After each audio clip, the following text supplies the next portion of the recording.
Projeto Monumento Memória 12 de Novembro Santa Cruz provoca engravamento.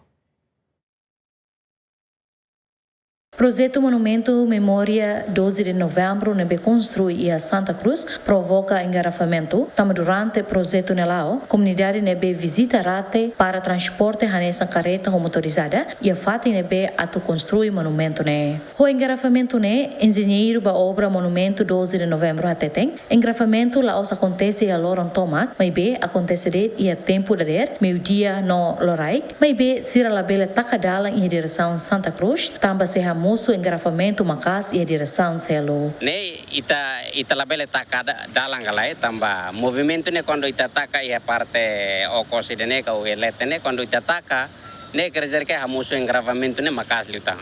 Então pronto, mesmo que quando engravamento mas bele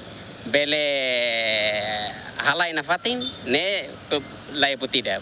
Ene a moço engravamento ne quando ami hahu betonagem.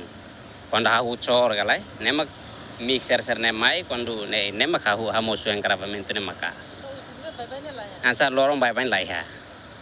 Ohin, tambah ohin ame há o choro né kan tuku sanulu galera, tuku sanulu mas pronto ame mixer mais né tuku sanulu, mas vai ia meu dia o lorai que ora sai serviço para hamoso engravamento na casa. A situação ne labela acontece ba tempo naru, engenheiro ne promete se acelera projeto ne, ne bela entrega ba parte governo e a loro sanulo resinen, fulan setembro tinang ne. Toda observação gemen durante projeto ne lao, companhia ne be responsabiliza ba projeto ne, taka dalang sorin, ne halo dalang clot, no transporte privado siramos para ocupa dalang o de hamoso engarrafamento. Dilma Suzeti, Tetonia Neto, GMN.